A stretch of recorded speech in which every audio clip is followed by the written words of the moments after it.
इनके संपर्क हैं आईएसआईएस सीरिया और इराक में, पाकिस्तान की आईएसआई से, अफगानिस्तान की तालिबान से। आप एक उभरती शक्ति के रूप में भारत आ रहा है। पांचवी बड़ी इकोनॉमी जीडीपी टर्म्स में आज के दिन हो गई है। इसके चलते बहुत सारे जो वेस्टर्न देश हैं, खासकर अमेरिका, वहां पे एक तबका है जो कहता है कि भाई भारत के पर काटे जाएं। फिर और F-16 दिए, अब उन F-16 को अपग्रेड कर रहे हैं। किसके खिलाफ F-16 इस्तेमाल किए गए हैं? भारत के खिलाफ। चीन भी फंड दे रहा है हार्वर्ड यूनिवर्सिटी को, लेकिन वो अपना राग गवा रहा है हार्वर्ड यूनिवर्सिटी से। ये खुलासा मैं आपकी चैनल पे कर रहा हूँ। तो मैं आपको बता रहा हूँ कि देखिए वहाँ पे एक नई मूवमेंट शुरू हुई है, इस्लामोफोबिया। नमस्कार, मैं अर्चना तिवारी आप सभी का स्वागत करती हूं दराज धर्म पर। आज हमारे साथ खास बातचीत करने के लिए retired major general GD Bakshi sir हैं। आज हम इनसे बातचीत करेंगे और समझेंगे पीएफआई बैन के पीछे जो परिप्रेक्ष्य है और नेशनल थ्रेट इससे कितना था। इसके बाद आपने देखा, मैंने आपको पीएफआई बैन हुआ, उसके बाद मैंने आपको कई तमाम लोगों का इंटरव्यू दिखाया और मैंने ये भी आपको बताया कि उन लोगों की क्या प्रतिक्रिया थी पीएफआई बैन के ऊपर। आज हमारे साथ जीडी बख्शी सर हैं, हम इनसे भी जानेंगे कि सर के मन में क्या बातें हैं, पीएफआई को लेकर के क्या बातें हैं, पीएफआई बैन को लेकर के क्या बातें हैं, फिर नेशनल सिक्योरिटी को लेकर के क्या बातें हैं, कितना ये घातक हो सकता था पीएफआई को बैन ना करना। ये सारी तमाम बातें हम लोग जीडी बख्शी सर से करेंगे। सर, आपका बहुत बहुत स्वागत है हमारे चैनल पर और सबसे बड़ा थैंक यू बोलूँगी सर कि आपने मुझे आज टाइम दिया इंटरव्यू के लिए। Thank you. देखिए, जहाँ तक पीएफआई का सवाल है, जो ये टेररिस्ट ऑर्गेनाइजेशंस हैं, इनकी एक स्टैंडर्ड प्लेबुक है। आप एक ऑर्गेनाइजेशन को बैन करें, वो नाम बदली करती है, बैंक अकाउंट्स बदली करती है और अपना काम जारी रखती है। आप लश्कर तोयबा को बैन करते हैं, वो जमातुद्दावा बन जाती है, वो फलाह इंसानियत बन जाती है, बैंक अकाउंट चेंज करती है और अपना मार धाड़ का काम चालू रखती है। जहाँ तक पीएफआई का सवाल है, एक संस्था होती थी SIMI, student Islamic organisation of India जो थी, सिमी थी, और वो बड़ी देर से भारतवर्ष में काम कर रही थी एज अ फ्रंट ऑर्गेनाइजेशन। उन्होंने खड़ा किया इंडियन मुजाहिदीन को पाकिस्तान की आईएसआई के आदेशों के अनुसार। और जैसे कि आप जानते हैं कि 10 वर्ष से कुछ ज़्यादा, एक पूरी दशक, ये जो इंडियन मुजाहिदीन से ये ammonium nitrate, locally available chemical से लो ग्रेड एक्सप्लोजिव बना के, लेकिन खूब सारे बॉम्ब आईडीज़, कभी दिल्ली में, कभी अहमदाबाद में, कभी वाराणसी, कभी बेंगलुरु, कभी कलकत्ता, पूरे देश में एक अराजकता का माहौल करने की कोशिश की, जो कि आईएसआई चाहती थी कि भारत के मुसलमानों के नाम पे हो, कि मतलब कोई एक्सटर्नल हैंड उसमें ना लगे, ताकि दिखाई ना दे, ताकि भारत जो है वो जवाबी कार्रवाई ना कर सके। और जो फॉरेन इंटेलिजेंस और जो यूएन की एजेंसीज़ हैं, वो जो फाइनेंशियल एक्शन टास्क फोर्स इत्यादि, वो पाकिस्तान के ऊपर सैंक्शंस न लगा सके। तो वो चाहते थे कि ये लोग करें, और इन लोगों ने बखूबी वो किरदार निभाया। और हमारी भी सिक्योरिटी तंत्र इनके पीछे पड़ा, और 1 दशक लगा, लेकिन हमने ख़त्म कर दिया, कमर तोड़ दी इंडियन मुजाहिदीन की, तकरीबन खलास कर दिया सिमी को, इंडियन मुजाहिदीन को। हम क्या देखते हैं, वो मॉर्फ हुए और वो पॉपुलर फ्रंट फॉर पीएफआई बन गए। ठीक है, बैंक अकाउंट चेंज हो गए, कई सारे जो ऑपरेटिव्स हैं सिमी के, वो आज पीएफआई के किरदार निभा रहे हैं वहाँ पे लीडरशिप का। ये जो पीएफआई है, ये कई दर्जों पे, कई लेवल्स पे ऑपरेट कर रहा है। एक लेवल पे तो है प्योर टेररिज्म, और उस प्योर टेररिज्म के चलते इनके संपर्क हैं आईएसआईएस सीरिया और इराक में, इस्लामिक स्टेट से, इस्लामिक स्टेट खुरासान से अफ़गानिस्तान में, पाकिस्तान की आईएसआई से, अफ़गानिस्तान की तालिबान से एक इनकी आर्म है, जो कि भारतवर्ष में आतंकवाद फैलाना चाहती है, ये कभी किसी प्रोफेसर के हाथ काट देते हैं, कभी ये सर तन से जुदा के नारे लगा के लोगों के गले रेत देते हैं भारतवर्ष में, कभी बॉम्ब फोड़ते हैं, कभी हमारे पॉलिटिकल लीडरशिप को टारगेट करते हैं।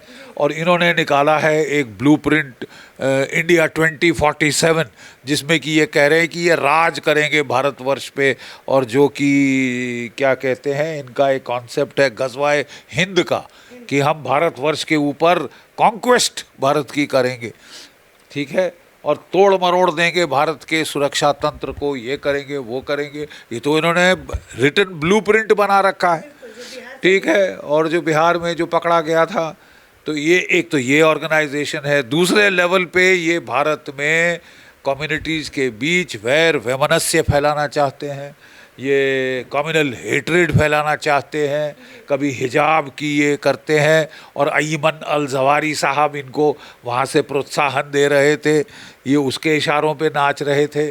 और हर किस्म की ये चालबाजी करके भारत की कम्युनिटीज़ के अंदर हेट्रेड फैलाना चाहते हैं।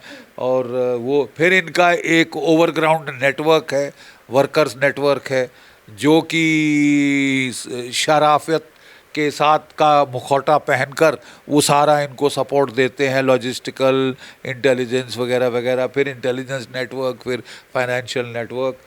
तो बहुत देर से मांग हो रही थी कि इनको बैन करो बैन करो बैन करो, लेकिन मैं समझता हूँ सरकार ने बिल्कुल सही किया, देर आए दुरुस्त आए। उन्होंने बड़ी अच्छी तहकीकात करी, नेशनल इन्वेस्टिगेटिव NIA को लगाया, एनफोर्समेंट डायरेक्टरेट को लगाया, लोकल पुलिस टीम्स को लगाया, सेंट्रल एजेंसीज़ को लगाया, और इनके खिलाफ सबूत इकट्ठे किए, ऐसे सबूत जो कि कोर्ट में स्टैंड कर सकते हैं। They will not be thrown out of court. अगर हम प्रीमेच्योरली जाते, पहले बैन करते, फिर सबूत इकट्ठे पे लग जाते, तो हमारी जो अदालतें हैं केस को उठा के बाहर फेंक देते, इनको लेजिटिमेसी का एक क्लोक मिल जाता, और जिससे कि ये दुनिया भर में गुहार लगाते कि देखो साहब, एक बेचारी संस्था जो कि क्या कहते हैं, एक तबके के हित के लिए काम कर रही है, किस तरह उसको त्रस्त किया जा रहा है, परेशान किया जा रहा है, इत्यादि इत्यादि। सो देर आए दुरुस्त आए, बड़ा सही टाइम पे एक्शन लिया गया है। हालांकि कई लोगों का सोच थी कि ये एक्शन बहुत पहले हो जाना चाहिए था। सर, आपने प्योर टेररिज्म की बात की कि PFI जो है वो कहीं हद तक प्योर टेररिज्म को मतलब दर्शाता है, एक वैसा संगठन है। लेकिन भारत में कई सारे ऐसे सर लोग सामने आए, कई सारे ऐसे संगठन सामने आए जो PFI के बैन में विरोध बात करते हैं। तो मैं सर आपसे ये समझना चाहती हूँ, क्या वो भी लोग जो PFI बैन के विरोध में हैं, क्या वो भी नेशनल थ्रेट के लिए बहुत बड़े जिम्मेदार हैं? देखिए, बहुत सारे लोग हैं जो क्लोक प्रोवाइड करते हैं। एक इंटेलेक्चुअल तबका है जो हमारे देश में क्लोक प्रोवाइड करता है। लेकिन मैं उससे आगे बढ़ के बोलना चाहता हूँ, एक बहुत बड़ा खतरा पैदा हो रहा है, क्योंकि आप एक उभरती शक्ति के रूप में भारत आ रहा है, 5वीं बड़ी इकोनॉमी GDP टर्म्स में आज के दिन हो गई है। और इसके चलते बहुत सारे जो वेस्टर्न देश हैं, खासकर अमेरिका, वहाँ पे एक तबका है जो कहता है कि भाई भारत के पर काटे जाएं, इसके पहले कि ये बहुत बड़े हो जाएं, इनकी पाँव काट दिए जाएं। आप समझे? तो वहाँ पे अभी देखिए, हाल में राजीव मल्होत्रा जी जो बड़े बड़े आला दर्जे के पब्लिक इंटेलेक्चुअल हैं और बड़ी रिसर्च कर रहे हैं इन्फिनिटी फाउंडेशन के साथ यूनाइटेड स्टेट्स में, उन्होंने बड़ा अनुसंधान किया। पता चला कि साहब हार्वर्ड एपिसेंटर बन गया है, हार्वर्ड यूनिवर्सिटी, जो कि भारत के खिलाफ जो है एक ना सिर्फ बैड माउथिंग का कैंपेन चला रहा है कि भारत की बेइज्जती करने का कैंपेन चला रहा है, भारत को गाली गलौज देने का कैंपेन चला रहा है, लेकिन भारत को तोड़ने का अभियान चला रहा है। और वो लोग देखिए, वो एक रेस थ्योरी को लेकर वो वोकिज्म, आपने सुना होगा, ये शब्दावली में आ गया है एक नई चीज़ कि वोक जो है, मतलब अवोक, अवेक से ये शब्द आता है कि हम जागृत हो गए हैं। ये एक्चुअली शुरू हुआ था कि वहाँ पे जो अफ्रीकन अमेरिकन्स के ऊपर बेचारों पे जो जो जो उनके खिलाफ जो जो जो ऑपरेशन की जा रही थी, जो उनको सताया जा रहा था, त्रास दिया जा रहा था, उसके खिलाफ एक मूवमेंट स्टार्ट हुई जो कि बहुत जायज़ थी। वो अमेरिका में अफ्रो अमेरिकन्स के बचाव के लिए वो मूवमेंट खड़ी गई। लेकिन साहब बड़ी चतुराई से वो अफ्रो अमेरिकन्स को इक्वेट किया गया है भारत में दलित से। इन दोनों को बीच में जोड़कर एक नया समन्वय बनाया जा रहा है कि साहब अगर हमारे अफ्रो अमेरिकन त्रस्त हैं तो यहाँ पे जो है वो भारत में दलित त्रस्त हैं, और उनको त्रस्त कौन कर रहे हैं? ब्राह्मण समाज, हाई कास्ट लोग, ठीक है, वो इनको त्रस्त कर रहे हैं। वो वाइट्स हैं, वो इक्वेट किए जा रहे हैं वाइट्स के साथ। और जो हमारे दलित हैं, अफ्रो दलित, उनको अफ्रो दलित बोला जा रहा है कि ये, और जो अफ्रीकन अमेरिकन हैं ये बेचारे त्रस्त लोग हैं। और त्रस्त करने वाले कौन हैं? अमेरिका में वाइट्स, भारत में ब्राह्मण और हाई कास्ट अपर कास्ट लोग, वो इनको त्रास पे त्रास दिए जा रहे हैं। अरे साहब, और ये बड़े खतरनाक रूप ले रहा है। वो कह रहे हैं साहब कि 30% सिलिकॉन वैली टॉप सीईओज वो सब भारतीय मूल के, वो कह रहे हैं वो सब हाई कास्ट हैं, वो ब्राह्मण हैं, वो ये हैं, वो है। अरे साहब, वो अपने मेरिट पे वहाँ आए कि वहाँ पे रिजर्वेशन पे काम नहीं चल रहा था, वहाँ मेरिट पे काम चल रहा था। तो ये लोग कंपटीशन में उभर के ऊपर आए हैं। नहीं साहब, हमको रिजर्वेशन चाहिए, भारत में तो है ही है, 60-70% तो हम लोग होने चाहिए, इनको हटाओ, ये गोरे हैं, ये फलान है, ये ढिमकान है, ये हमको त्रास दे रहे हैं। अरे साहब, ये नया नाटक है, ये नए किस्म का नाटक है। वो कह रहे हैं नासा में 30% भारतीय हैं, वो पढ़े लिखे हैं, वो बड़े तेज दिमाग के हैं। वो क्यों? हमको ज़्यादा तनख्वाह चाहिए उनसे, बगैर काम किए, बगैर कुछ किए, तो बगैर कंपटीशन में आए, हमको तो 60% रिजर्वेशन नासा में करिए, 60% यहाँ करिए, और 30% टॉप सर्जन डॉक्टर्स भारतीय मूल के हैं, ये भी हाई कास्ट है। क्यों है हाई कास्ट? मतलब एक बहुत बड़ी कॉन्स्पिरेसी जो है वो की जा रही है, की जा रही है। आप प्लीज समझिए इसको, ये यहीं तक सीमित नहीं है। अब वो जो सारी ये इनके खिलाफ केस कर रहे हैं, जो कंपनीज हैं, जो भारतीयों ने वहाँ चलाई हैं, कि आपको साहब जैसे जेंडर सेंसिटाइजेशन होती है, रेस सेंसिटाइजेशन होती है, आपको कास्ट सेंसिटाइजेशन करनी पड़ेगी। और भारतीय मूल के लोग जो अपने आप को दलित कहते हैं वो वहाँ पहुँच गए हैं, और वो जो ये सारा बड़ा अभियान चला रहे हैं। हैरत की बात ये है कि हमारे देश के जो करोड़पति अरबपति हैं, बहुत सारे जो टॉप हमारे कॉरपोरेट हाउसेस हैं, वो भी जो है वो हार्वर्ड में वो फाइनेंशियल उनको ग्रांट्स दे रहे हैं, चेयर्स ऑफ एक्सेलेंस बना रहे हैं, ये वो कर रहे हैं, बहुत अच्छी बात है। लेकिन शायद उन्होंने ड्यू डिलिजेंस नहीं की, ये नहीं देख रहे कि हमारे फंड्स का क्या इस्तेमाल हो रहा है। चीन भी फंड दे रहा है हार्वर्ड यूनिवर्सिटी को, लेकिन वो अपना राग गवा रहा है हार्वर्ड यूनिवर्सिटी से, हमारे सिर पे चढ़ के हमको तोड़ने के लिए पैसे नहीं दे रहा कि आप तोड़ें। मसलन कि मैं आपको बताऊं कि वो वहाँ पे जो चीन के अंदर जो कि आतंक के कैंप चला रहा है उइगुर मुसलमानों के खिलाफ, वो वहाँ पे पढ़ा रहा है हार्वर्ड में। ठीक है साहब, तो चीन ने तो अच्छी तरह दुम मरोड़ी है इनकी, लेकिन हमारे जो बेचारे अरबपति हैं, उन्होंने जो दिए हैं पैसे, उन्होंने बिल्कुल चेक नहीं किया कि इसका इस्तेमाल क्या हो रहा है। अपने देश को तोड़ने के लिए तो थोड़ी ना पैसे दिए उन्होंने तो कि भारत का नाम उभर के आए इसलिए पैसे दिए, लेकिन उसका इस्तेमाल ये हो रहा है। एक और बड़ी भारी चीज़ बताइए सर। वो देखिए, ये खुलासा मैं आपकी चैनल पे कर रहा हूँ, तो मैं आपको बता रहा हूँ कि देखिए वहाँ पे एक नई मूवमेंट शुरू हुई है, इस्लामोफोबिया। हे भगवान, सबसे त्रस्त लोग इस दुनिया में कौन है? बेचारे मुसलमान। अरे साहब ठीक है, मैं कभी I have nothing against the Muslim community, लेकिन जो टेररिस्ट हैं, जिहादी ऑर्गेनाइजेशंस हैं, उनके खिलाफ तो एक्शन लेना पड़ेगा। अरे भाई 9/11 किसने किया? अब भारत के हिंदू जाति के लोगों ने थोड़ी ना जाके वहाँ पे किया, लेकिन भारत के खिलाफ गाली गलौज का कैंपेन चल रहा है, मीडिया में चल रहा है कि ये फैसिस्ट हैं, ये हिटलराइट्स हैं, ये त्रास दे रहे हैं बेचारे यहाँ के पिछड़ी वर्ग जातियों को, और जो भारतीय मुसलमान हैं उनको त्रसित किया जा रहा है, उनको रौंदा जा रहा है, और इस्लामोफोबिया और पाकिस्तान के खिलाफ इस्लामोफोबिया कर रहे हैं ये लोग। और जो वहाँ पे हिंदुओं के खिलाफ अटैक हो रहे हैं, ब्रिमिंघम में क्या हो रहा है, उस पर कुछ कहने को है आपके लिए? वो नहीं है, वह एक ही स्पेसिफिक एजेंडा।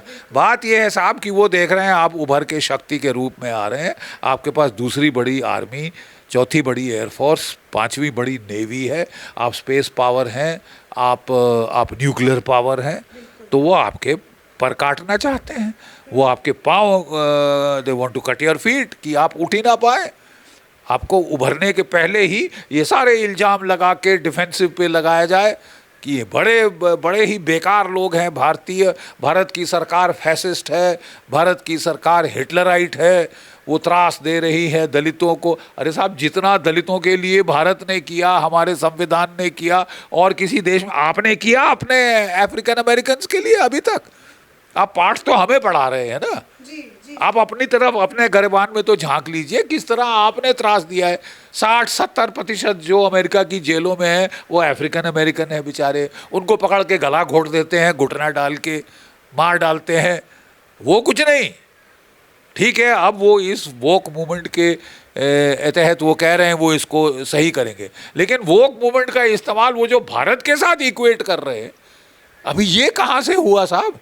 और पैसे हमसे खा के, भारत के पैसे खा के वो भारत को तोड़ने की साजिश, भारत के खिलाफ अभियान चलाने की साजिश, भारत को बदनाम करने की साजिश, मीडिया में, एकेडमिया में, सरकार के तंत्र पे लीगल तौर से हैरस करना, ऑर्गेनाइजेशंस के खिलाफ लीगल एक्शन लेना, ये तो एक नया तमाशा है।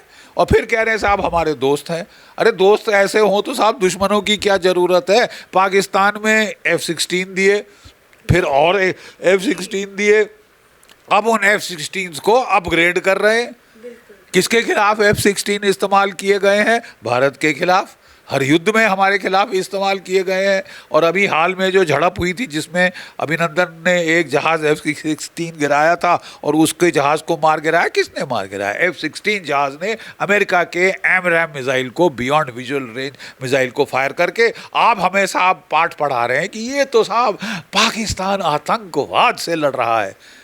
खूब लड़ रहा है साहब, है। उसने पाला ओसामा बिन लादेन को, उसने अयमन अल जवारी को पाल के रखा था, अभी अफगानिस्तान भेजा और बता दिया कि यहाँ पे है ताकि hunt with the hare, run with the hare and hunt with the hounds, कि दोनों तरफ चतुराई दिखाओ, अमेरिका का बेवकूफ़ बनाओ, पैसे ऐंठो। डोनाल्ड ट्रंप ने कह दिया था कि इन लोगों ने अमेरिका का जिस हद तक बेवकूफ़ बनाया है पाकिस्तान ने, शायद ही किसी देश ने बनाया। उसने सब बंद कर दी थी, फाइनेंशियल एड, मिलिट्री एड, सब बंद। अब जो बाइडन साहब आए हैं वो बता रहे हैं कि वो बड़े लिबरल हैं, बड़े उदारवादी हैं, उनको टेररिज्म से कोई अब फर्क नहीं पड़ता। भारत के लोग टेररिज्म से मरे तो मरे, उनका क्या जाता है, उनको अब इस्लामोफोबिया की बड़ी फिक्र पड़ गई। इस्लामोफोबिया कि दुनिया को इस्लाम के, अरे साहब हम इस्लाम को कुछ नहीं कह रहे, लेकिन हम जिहादी जो ऑर्गेनाइजेशंस हैं जो तोड़ फोड़ कर रही हैं, गले रेत रही हैं, मार रही हैं, काट रही हैं, उनके खिलाफ तो एक्शन लेना पड़ेगा ना साहब। सर एक क्वेश्चन मैं आपसे पूछना चाहूँगी, चूँकि ये जो हम लोगों का चैनल है वो वोटर समर्पित चैनल है, कि मतलब वोटर से हम लोग पूछते हैं, वोटर्स के बीच में जाते हैं, और ज़्यादातर जो लोग हैं वोटर्स ही इस चैनल को देखते हैं। सर मैं आपसे उन लोगों के लिए मतलब एक निर्देश चाहूँगी, एक मतलब आपसे मैं उनका गाइडेंस चाहूँगी कि वो वोट देते टाइम क्या अपने दिमाग में चलाएँ कि जो ऐसे लोग जो इस चीज़ को सपोर्ट करते हैं, और आपने एक बड़ी कॉन्स्पिरेसी का जो है खुलासा किया है राजधर्म पे, तो क्या कहना चाहेंगे आप मेरे दर्शक?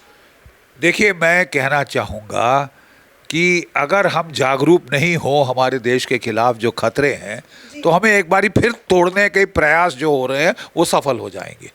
ठीक है साहब, ठीक है बेटा, मैं आपको बता रहा हूँ कि हमारे खिलाफ षड्यंत्र हो रहे हैं, हमारे खिलाफ साजिश हो रही है, और वो एक अमेरिका जैसी बड़ी ताकत में आप इसको हल्के में नहीं ले सकते।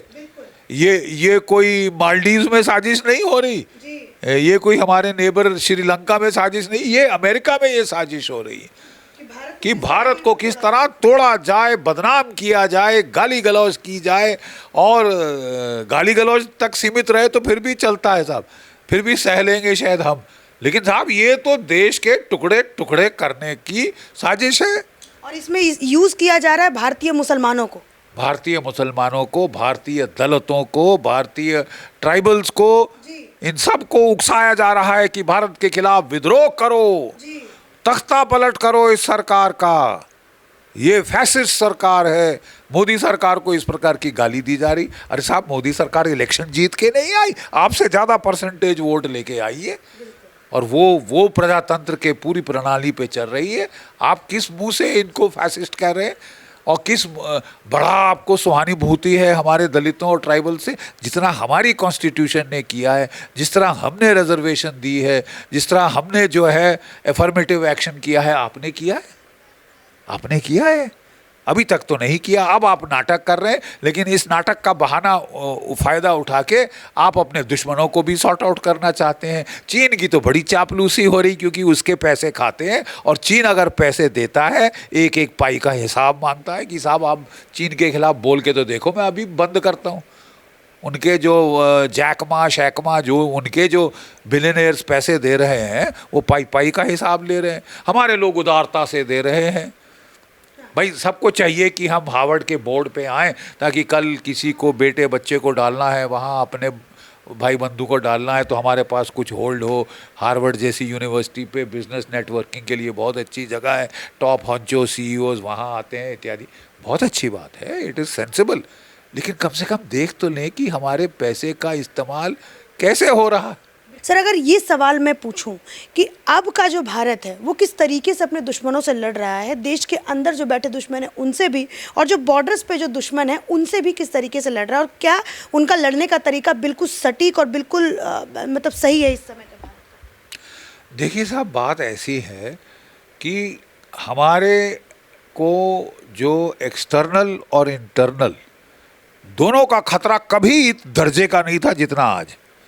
चीन आक्रामक तेवर दिखा रहा है, लड़ चुका है लद्दाख में, वहाँ पे हावी होने की कोशिश कर रहा है, अरुणाचल में और सिक्किम में, भूटान में, वो तो मतलब लगा ही हुआ है, फौजों का जमावड़ा किया हुआ है और लड़ने के पे उतारू हो गया था पीछे। तो ये तो हमने जवाब दिया तो थोड़े से दांत खट्टे हुए, तो वो ठंड पड़ी है कलेजे में। उधर पाकिस्तान है, जब से पैदा हुआ है ये मुल्क हमें तोड़ने में लगा हुआ है। अभी फिर ये जाके UN में नाटक शुरू कर दिया। हमने सोचा था नवाज शरीफ के बंधु आए हैं तो वो तो हमको बहुत चाहते हैं, बड़ा प्यार करते हैं इत्यादि इत्यादि, तो वो हमारे खिलाफ ऐसी साजिशें करना बंद कर देंगे। लेकिन साहब वो उनका क्या कंट्रोल है? कंट्रोल पाकिस्तान की फ़ौज का है, ISI का है, और वो जो चाहती है वो ये लोग दुम हिला के करेंगे।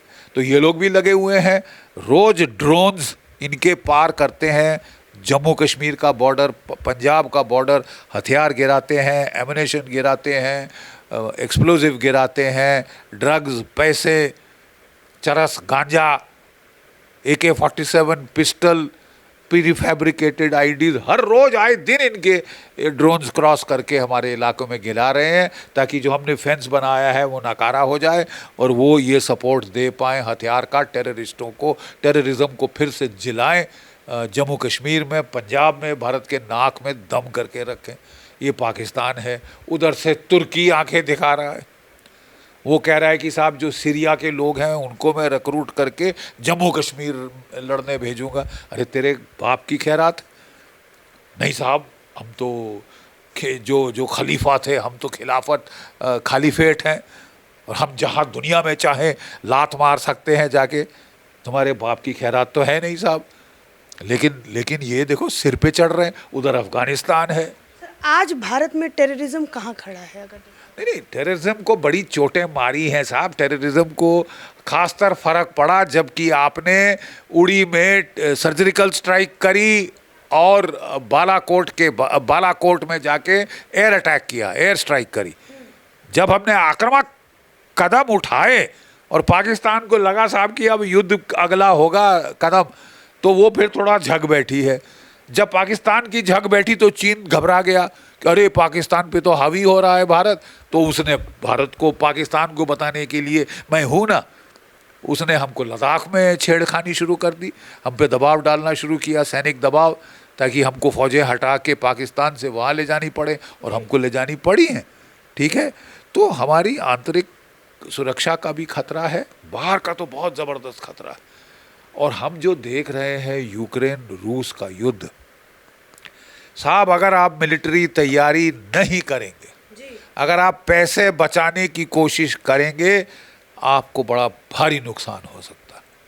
भारत की सभ्यता में एक एंटी आर्म्ड फोर्सेस नैरेटिव चला आ रहा है कि हम तो गांधीवादी हैं साहब, हमको नहीं अच्छा लगता खर्चा करना हथियारों पे, फौज पे।